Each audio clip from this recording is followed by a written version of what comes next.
Herkese günaydın. Bugün pazar günü ve Sevo'nun isteği üzerine krep yapıyorum. Bunu hepimiz çok seviyoruz. Böyle pişirmeye başladım.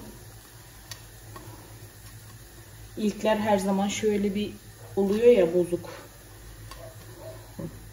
Yumurta koydum haşlanmaya. Çayımı koydum. Çayım demlendi. Herkes içeride keyif yapıyor. Ben de kahvaltı hazırlıyorum. Sonra hepimiz dinleniriz. Bugün bir planımız yok dışarıya çıkma gibi. Zaten dışarısı çok sıcak. Gece yarısı kalktım. O kadar sıcaktı ki. Gece yarısı uyandığımdan terlemiştim. Çok terlemiştim. Ve sabah kalkar kalkmaz yine terle uyandım ki hala terliyorum. Bir de ocak başında olunca. Hemen bir duş aldım. Saçlarımı topuz vesaire yapmak istemedim. Şöyle iki yandan ördüm. İşte böyle. Akşamdan bahçede falan oturmuştuk. O yüzden bulaşıklar var, bardaklar var.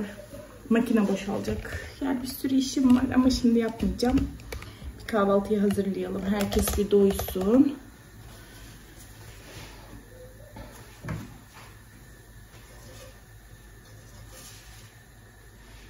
Bismillah.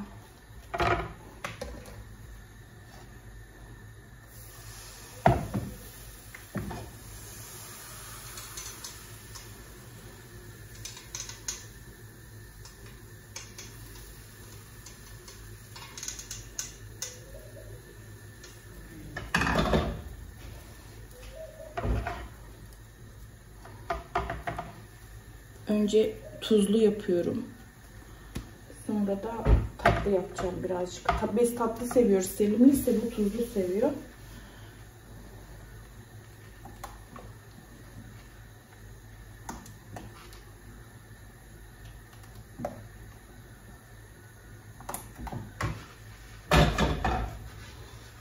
Şunu kapatayım bari. Çok sıcak oldu.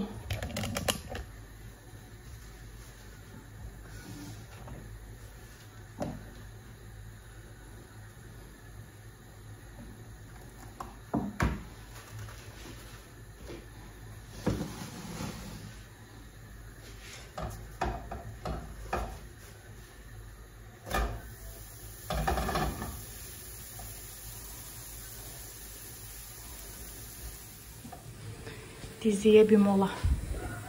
Azıcık şeker koydum. Ve birkaç tane şekerle pişiriyorum. Tamamdır. Şekerler daha çok yapışıyor. Şey olmuyor kolay.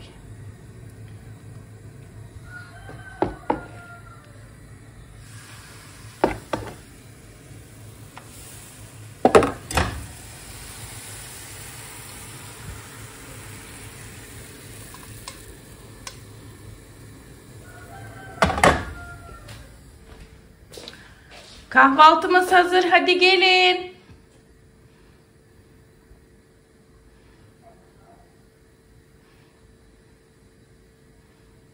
Kalkma diyor babasına, yat diyor bak. Bak sarıl diyor bana. Hadi Selim'im gel anneciğim. Ne eksik burada? Şeker. Şeker eksik, toz şeker.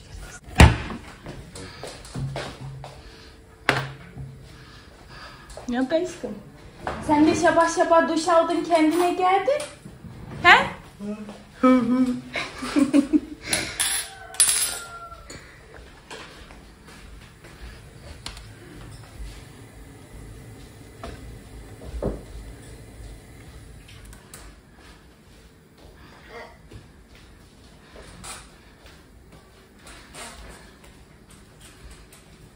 Senin anne tipine kurban olsun, tamam mı? Senin anne tipine kurban olsun, tamam mı? Hadi otur, masaya otur. Masaya otur. Hadi yemek istiyorsan masaya otur anneciğim. Hadi otur, yiyeceğiz, tamam. Bu böyle yenilmiyor. Hadi otur, masaya otur, yiyeceğiz. Otur. Oy senin güzel bacakların yiyorum. Ömrüm. Sen benim ömrümsün ömrüm. Dur burada sıcak çaylar var, dur. Bunlar niye söktün ki anne? Sıcak yumuşak daha iyi değil mi oğlum? Yumuşaktı zaten. Hayır, soğuyunca biraz şey oluyorlar. Çekil Sezgin buradan. Güzelce topladım, domestosladım, cifledim. Hatta uzun zamandır aklımda olan şu ocağı çekip altını, yan fayanslarını falan da temizledim. Bayağı çok batmıştı. Neyse, temizlendi. Mis gibi oldu. Bayağı batmıştı. Hatta peçete falan da düşmüş arkasına. Koyu renkleri attım. Sevo'nun iş tişörtlerini falan. Bu sıcakta vallahi bayağı terledim. Bayağıdır uğraşıyorum. Son durulamaya yakın Sevo geldi, yardım etti, arkalarını sildi. Yani girmek zor oluyor. Özellikle bunu çekip de hortumu da gerilince buraya yanaşmak zor oluyor. Zaten dar alan. Neyse, çok şükür şimdi mola veriyorum. Sonra da şu çarşafları falan katlayacağım. Çamaşırlar var kurumuş, katlanacak olanlar. Neyse ben gideyim. Burası çok gürültülü. Şuraya yatağa uzanayım. Bilgisayar niye açık? Ne yapıyorsunuz? Oyun mu yüklüyorsunuz? Bir türlü yüklemeyi beceremediler baba oğul geçen sefer. Şuraya uzanayım da azıcık kitap okuyayım ya. Bitiremedim. Birazcık ara verince de kitaptan soğuyorum. İnşallah bitiririm. Şu kadar okumuşum. Hoşuma gitti kitap. Aç aşkım. Hadi nihayet ikinci siparişimiz geldi. Oğluşum açacakmış ablaları. Sen çek ben açayım dedi.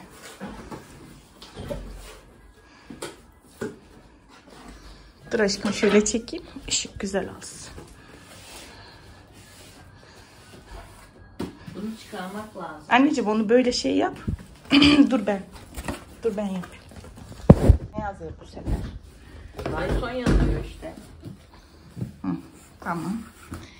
Şuralarına bıçak sür aşkım.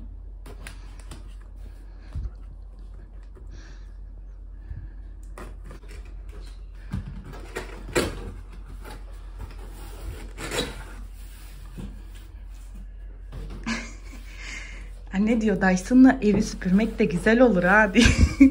Dedim süpürürsün aşkım, süpürürüm diyor. Bir sürü şey var anne burada. Evet aşkım, geçende de zaten yorumlarda şey yazanlar olmuş. Hani niye iade ettin? Dyson'ın bütün modelleri güzel diye de. Yani o fiyata ben daha çok başlıklı olanını ve şu anda en güçlüsünü almış oldum. Çekim gücü olarak. Burada bir şeyler.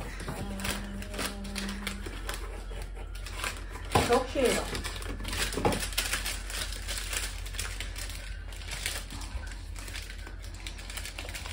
Sezginim dur ömrüm dur.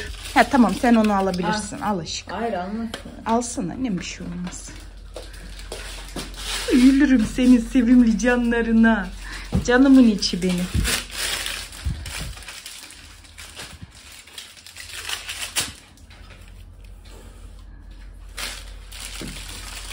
Anneciğim hiç güzel açmıyorsun. Ne bet açırsın. Nasıl açacağım? Böyle şey lezzetle açmıyorsun.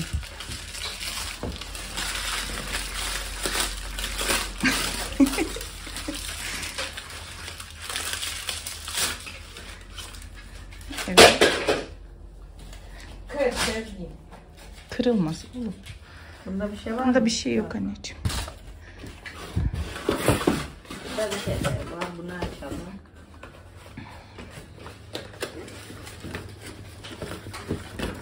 Bu ne büyük? O şey anneciğim büyük halı başlığı falan. İyi. Bak burada bir şey var. Burada bir şey var.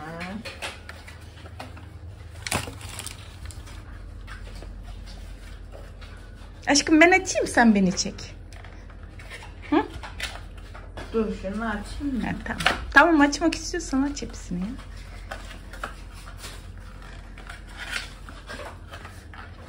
Bak nasıl açtı, gördün 2 dakikada abisi. Bak nasıl açtı gördün. Tamam ver anneciğim ver. Başka vereyim sana. Başka vereyim. Başka kutu vereyim dur. Başka kutu vereyim. Ne anne? Saçı gece ne? Evet. Dur ömrüm. Dur sana başka kutu vereyim. Tamam al oyna. Tamam al oyna al. Gel hadi gel. Çocuklarının kutu açılımı. Al sana kutu açılımı. Sonra anneciğim bir şey yapma. Hashtag'e çek tamam mı? Çekiyor. Sonra burada ne çıktı? Burada Ergin. Sezgin'im. Tamam değil mi? Dur aşkım dur şöyle. Şurada şöyle. Gene var. Ney var? Tamam bu lazer şeyli başlığı. Parke için başlığı. Bunu kullanacağız zaten. Şimdi halılar yok ya. Hayır aşkım bu buna takılmıyor ömrüm. Al Sezgin sen bunu çıkar. Git oraya otur da çıkar. Bak tişörtün hep ıslanmış. Dur.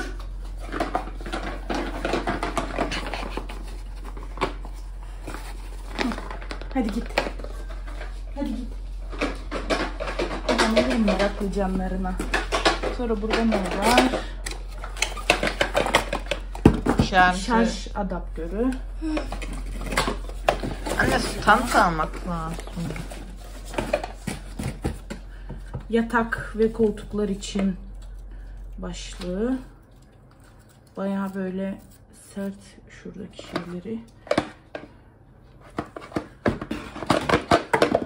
Geldik. Tamam. Evet. Şarjı var mı? Var. Çek anneciğim iyice. Böyle. Şuradan şimdi. Oy dur. Şuraya basılı tutup daha çok. Anne Türkçe yapsana. Ay dur. İngiliz mi seçildi? Yanlış yaptık. Dur.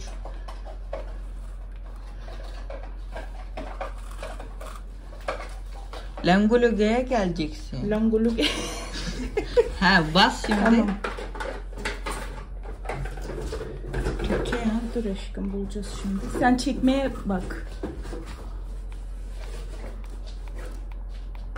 Türkçe yok mu? Bir dakika. Oha var dur geçtim. Ya anne geçtin ya.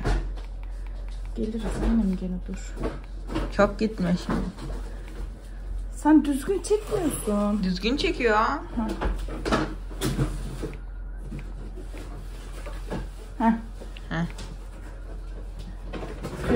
Türk. Evet seçildi.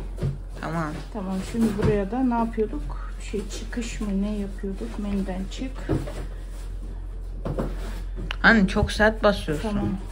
Azıcık şey. Tamam annem bir şey olmaz. Şimdi bunu takalım. Böyle mi takılıyordu bu? Evet. Oo ne güzel oturdu. Bir de şunu takalım. Ver bir süpüreyim. Evet. Ver. Ama bu sana küçük bence. Ortada. Küçük mü? İyi ki V12 almamışım.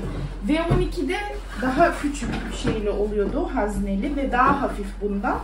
700 gram kadar. Vallahi senin tozlara var. Anne, gerçi görünmüyor da karanlıkta görünüyor. Görünüyor anne. Ay gidişi çok kolay bunun Selin. Anne ver alsana bu. Al aşkım al.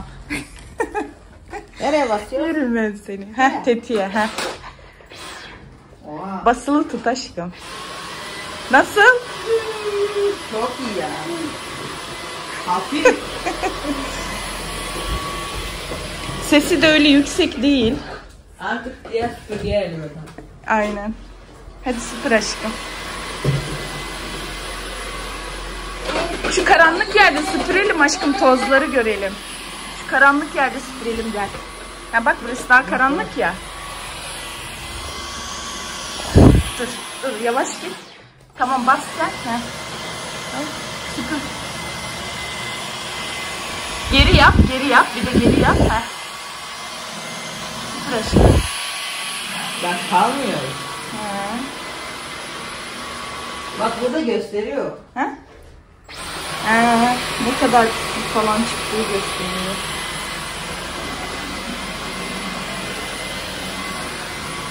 Bu kendi gidiyor ki zaten. Dur annem, bir de güzelce şey yaparız, sileriz. Evet. Güzellerim, böyle parça parça bir video oldu bu. Çünkü sabahki videoyu açtım. Pazarla bugün salı günü bu arada. Pazar günü videoyu başlattım. Devamı gelmedi. Şu ocağı çektim. Ocağın arkasını temizledim. Sonradan akşamdan kalma yemeğim vardı ama evi bir posta süpürdüm. İşte ne bileyim, çamaşır katla, Sevo evde falan derken doğru düzgün videonun devamı gelmedi. Sonrasında pazar günü de vlog paylaşmadım. Şimdi bu açıklamayı detaylı izleyicilerim için yapıyorum. Sizleri çok seviyorum. Güzel yorumlarınız için çok teşekkür ediyorum. Benim güzel can izleyicilerim. Güzel yorumlarını esirgemeyenler, hep yanımda olanlar, beni ben olduğum için sevenler için söylüyorum. Onlar için bu açıklamayı yapıyorum. Ondan sonra bugün dediğim gibi salı günü. Açıkçası bir iki gündür birazcık da keyfim yoktu. Yine böyle çok bunaldığımı hissettiğim, üzgün hissettiğim bir iki gündü benim için. Neyse, bugüne biraz olsun moralimi yerine getirecek bir şey oldu. Süpürge geldi, onu da azıcık size çektim. Şimdi süpürgeyi şarja taktım. Geçenlerde yufka aldırmıştım Sevo'ya. Dedim ki sigara böreği yapayım. Bir de böyle kestim. Sarıp buzluğa da atarım diye düşündüm. O yüzden bu sigara böreklerini yapacağım. Böyle güzellerim. Şükürler olsun bugünümüze şükür. Tarçını soruyorsunuz. Tarçınım hala bulunmadı. Ben ümidi kestim. O yüzden şey yapmıyorum yani, artık o gelmez. Bizim buralarda çok tekin, güvenilir. Yani her yer öyle gerçi de insanlar çok nasıl desem, kötü kalpliler aramızda olduğu için ben bir şey, ya bir araba çarptı ya bir şey oldu. Araba çarpması da bir insanın kötü kalpli olduğunu göstermez de hani belki de bilerek isteyerek zarar verdiler, bilmiyorum.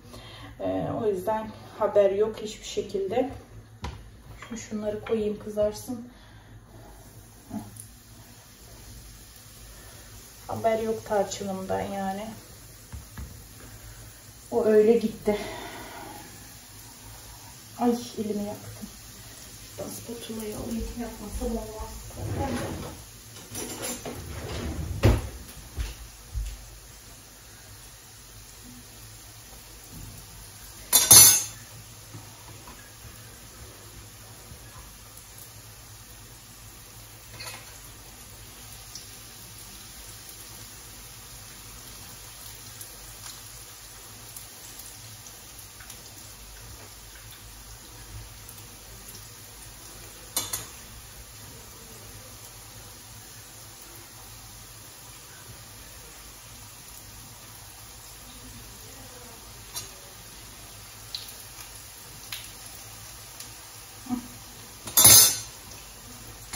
Peynir de bitti. Acaba içine ne koysam?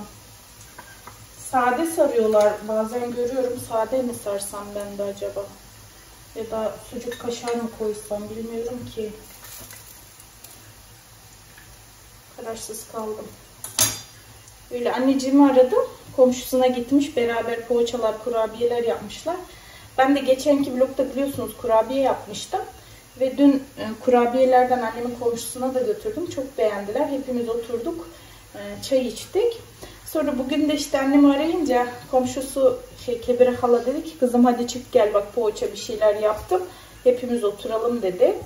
Ben de dedim halacığım valla bu sıcakta çıkamam ama akşama çıkarsam gelirim dedim.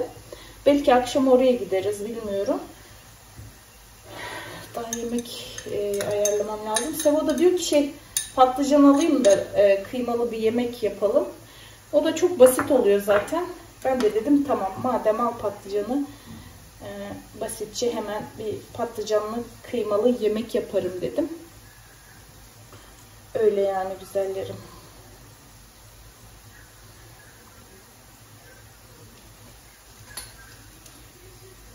Yalnız var ya bu sigara börekleri de acayip yağ çekiyor ha. Vallahi.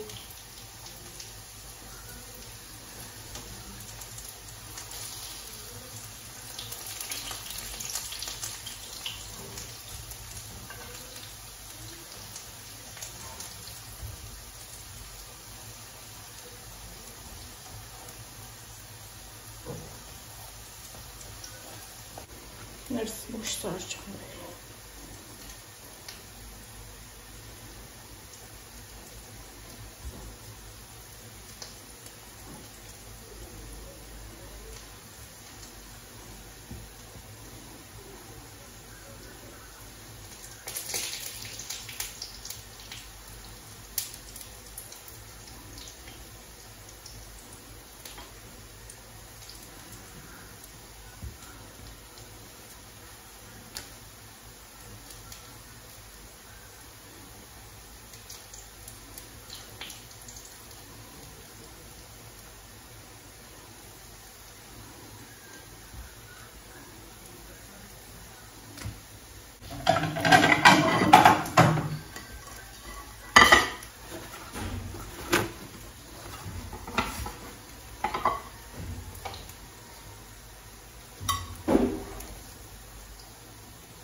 İçi boş olanları da kızarttım da böyle.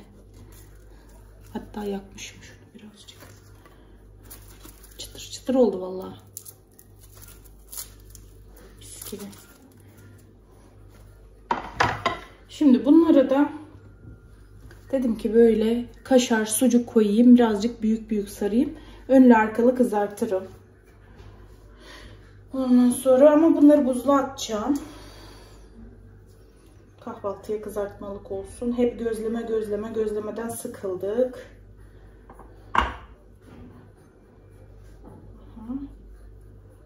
Böyle.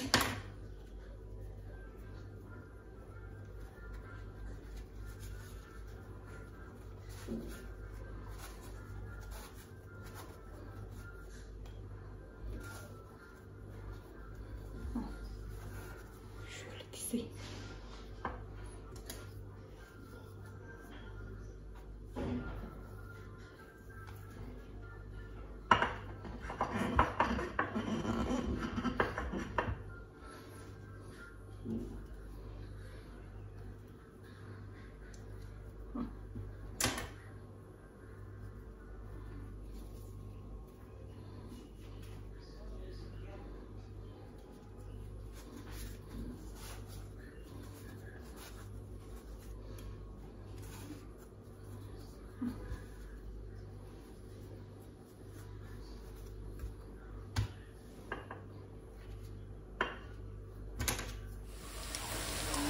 Flaş açtı kendi kendine. Neyse olsun. Yemeği yapmaya başladım. Şöyle kıyma kavurdum. Sonra üzerine soğan, sarımsak ve patlıcanları koyacağım. Sonra da son olarak üstüne şu domates şişesinden koyacağım. Şundan geçen sene yapmıştım. Diyorum ki Sevo'yu bu sene de yapsak mı? Ama erik, ilk önce planda erik yapmamız lazım. Selim kardeşin ne istiyor? Baksana oğlum. Babası geldi, birkaç bir şey almış. Yine Sezgin poşetleri karıştırmak istedi. Dolandı, döndü, dolaştı falan derken onu yatıştırdım. Yerleştirdim yerine. Şimdi ben konuşmaya başlayınca yeni sesi çıkmaya başladı. Şuradan şu patlıcanların hepsini doğrayayım.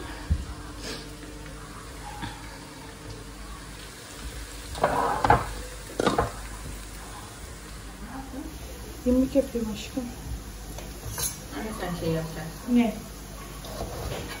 Bir karnıyarık. Bir karnıyarık yenilerde yedik yani iyice. Ne zaman? Ha? Ne zaman? Ne zaman mı? Olmuştur yeni bıraktı. Bir hafta. En az bir ay. Bir ay mı? Evet. Vallahi iyi ki video çekiyorum ha. Sana belgeli, ispatlı gösterebilirim ne zaman yaptığımı. Göstermiyor. Tamam dur şu işimi bitireyim göstereceğim. Vardı. En az 2 haftası var. En az 2 haftası? Evet. İyi sen karnıyarık istiyordun de. Evet. Aa. Gele yaparız annem. Annen zaten ne yemek yapayım diye düşünüp duruyor. Ha? Sen yeter ki canım şunu çekiyor de. Ne dedin? Söylerim anne. Anneciğim kardeşinin yanında konuşma bak. Yemek falan yemek sonra. Sen de mi geldin? Evet. Kebri hala ile. Ne oldu mu ya? He? Nenemle. Oraya Kebri hala ile de. Yaş açılıyor da gözleri kıpkırmızı görünüyor. Efendim aşkım? Evet annem, gitsene nenenin yanına. Ne burada dolanıp duruyorsun? Geldiğimizden beri burada gidip geliyor. Biz şurası annemin evi. Biz annemin komşusuna geldik. Yemeğimi pişirdim, koydum ama dışarıya çıktık bir ara. Telefonum yukarıdaydı. Dışarıya çıktık ve Sezgin orada salıncağın ipi koptu. Çok kötü düşmedi yani. Hafif düştü ama oturduktan sonra hep üstü başı toprak oldu, dedim neyse oynasın. Sonra yukarı çıkardım. Güzelce duş aldırdım onu ve evde durmak hiç istemedi. Böyle bir şey de kafaya koyunca çok huysuz oluyor. O yüzden akşam yemeğini, sofrayı kurmadan dedim ki yemek hazır, siz baba oğul yersiniz. Ben Sezgin'i çıkarıyorum çünkü hiç durmak istemiyor. Çıktık geldik buraya, 1 saattir de buradayız. Buraya alışık olduğu için, şimdi araba geçiyor ya oradan, ona seviniyor. Buraya alışık olduğu için burada çok rahat hareket ediyor, seviyor burayı. Diğer ayakkabıları da hep şey oldu, kum, çamur oldu. Onları yıkayacağım diye kaldırdım. Bunları giydirdim. Dışarıya giydiklerimizi giydirdim.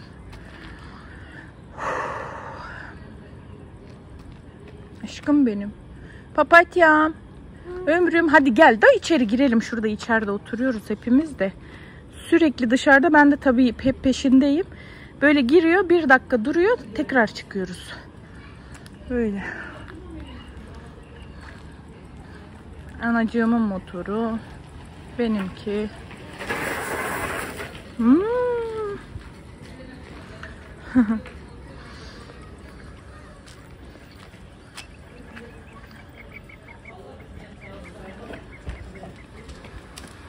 Geldin mi gene? Bak ben tam geliyordum içeriye.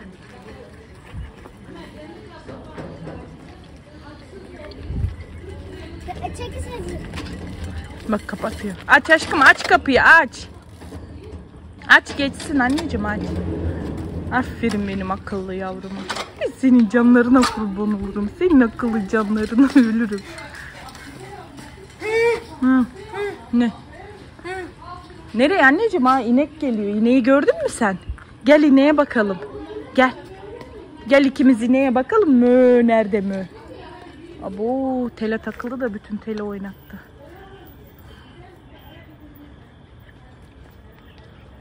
Hı hı.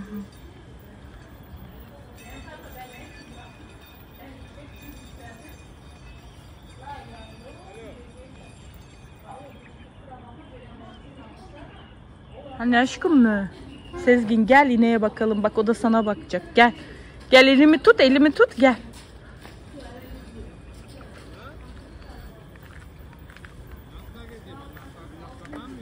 Sezgin yanıma gel anneciğim.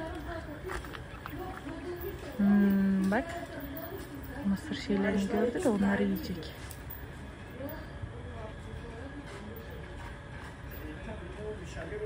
Bip bip bip. Aşkım gel gel, bak yine gelir de bir şey yapar sana. Gel yanımda dur.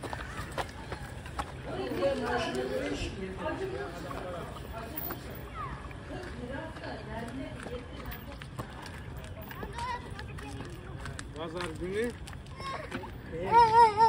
Ay ya burası daha serinmiş. He, daha serin anne oradan burası. Al hadi gideceğiz, motora bineceğiz. Gel. Niyeyse iştah yok anne hiç.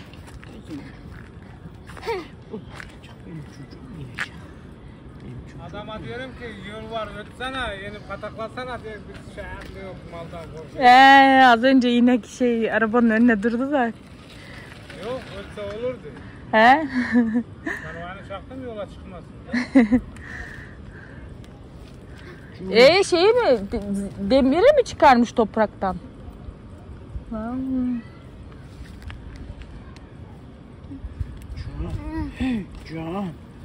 Can seni yaradan kurban Can.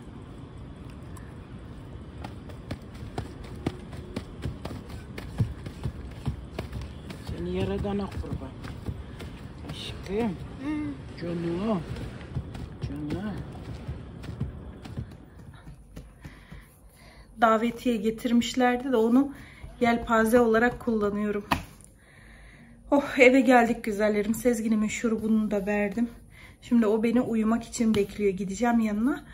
Ben de bugün anneme gittikten sonra Sevo topluyordu. Kırmızı erik bahçemizde. Onlardan toplamış 4 tane küçük poşet. Onları buzdolabına yerleştirdim. Yemeğini güzel yemişler. Yemeği çok beğenmişler. Patlıcan yemeğini. Hem çok basit hem de lezzetli oluyor. Seviyorlar. Patlıcan da güzelmiş. Geçen mesela patlıcan almıştı Sevo. Karnıyarık yaptım. Onun böyle kabukları kalın kalındı. İyi değildi cinsi. Bu güzelmiş. Ben daha yemedim de yemek. Ben komşumuzda patates buğulama yemek yapmışlardı. Ondan yedim. Ondan sonra yarın kompostoları yapayım dedim. Öğlene Sevo gelmeden hazır ederim. Akşam üzeri o geldi mi kaynatır ama yarın da hava durumundan Sevo öyle diyor. Hani hava çok sıcak olacakmış. Dedim ki o çok sıcakta hiç çıkmayayım. Erikleri buzdolabına koydum. Yarın değil öbür güne falan kompostoları yapacağız inşallah. Sezgin için çok iyi oluyor. Selim de içiyor kompostoyu ama Sezgin çok seviyor özellikle kışın. Dondurucuya koysam o kadar meyve hani boşa yer kaplayacak gibi bir şey olacak. O yüzden komposto yapsak çok daha iyi. Sonra güzellerim bugünkü yayınladığım videoda yoğurda böyle demir kaşıkla yoğurda alıyorum da yazmışsınız. Hani Emineciğim ya plastik kaşıkla ya da tahta kaşıkla al yoğurdu. Demir metal değdiği zaman sulanıyormuş. Vallahi hiç bilmiyordum. Duymuşsam da unutmuşum yani.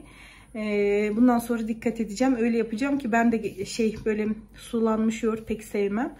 Bilmiyordum. Onu öyle yapacağım. Onun için teşekkür ederim dediğiniz için. Onun haricinde başka bir şey söylemeyeceğim. Vallahi böyle karma karışık bir vlog oldu. Farkındayım. Sizler de böyle belli bir düzenime alıştınız benim ama böyle oldu güzellerim biliyorsunuz. Yazın daha da hareketli geçiyor günlerim. Sezgin'le daha da çok Selim de evde. Günlerim hiç geçmiyor böyle rutininde ve nasıl desem karmaşıklıkta geçiyor. Bu sefer her şeyimi çekip paylaşınca ister istemez dağınıklık, odur budur, düzensizlik her şeyi paylaşınca, şeffaf olunca herkese bir yorum yapma hakkı doğuyor ister istemez. Tabii ki siz de gördüklerinizi yorumluyorsunuz. Zamanla hani insanlara mesela diyorlar ya değiştin.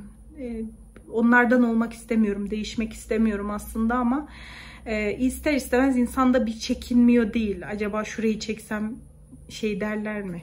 Kötü bir şey derler mi? Ama ben beni anlayan insanların çoğunlukla beni izlediğini düşünüyorum. Öyle olmasını diliyorum. O yüzden de beni anlayıp ona göre yorum yaparsanız çok çok sevinirim. Öyle güzellerim.